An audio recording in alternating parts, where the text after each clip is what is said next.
Porno তারকাকে ঘুষ দেওয়ার মামলায় দোষী সাব্যস্ত হওয়ার পর থেকে সাবেক প্রেসিডেন্ট ডোনাল্ড ট্রাম্পের জনপ্রিয়তায় কিছুটা ধস নেমেছে।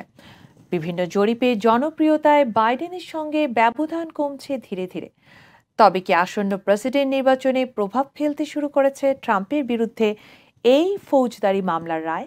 আসন্ন মার্কিন প্রেসিডেন্ট নির্বাচন ঘিরে বিভিন্ন জরিপে জনপ্রিয়তার দিক থেকে প্রেসিডেন্ট জো বাইডেনের থেকে বেশ খানিকটা এগিয়ে ছিলেন ট্রাম্প।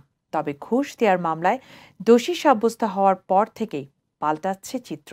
কিছুটা জনসমর্থন খুইয়েছেন ট্রাম্পের বিরুদ্ধে আদালতের রায় আসন্ন নির্বাচনে প্রেসিডেন্ট জো বাইডেনের অবস্থানের কেবল ক্ষতি করবে বলে রিপাবলিকানরা দাবি করলেও নতুন জরিপে কয়েকটির ফলাফল দেখা যাচ্ছে ভিন্ন।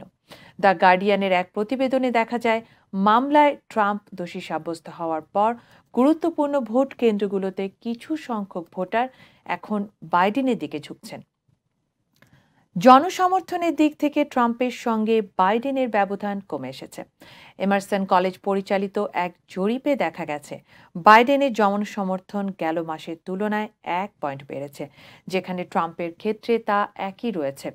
এদিকে রয়টার্সের এক জরিপে দেখা গেছে বাইডেন এগিয়েছেন 2 পয়েন্টে।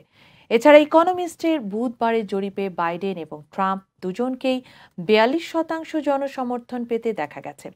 এ থেকেই বোঝা যায় যে ট্রাম্পের সঙ্গে জনসমর্থনের যে ব্যবধান তৈরি হয়েছিল বাইডেনের, তা ধীরে ধীরে কমতে শুরু করেছে।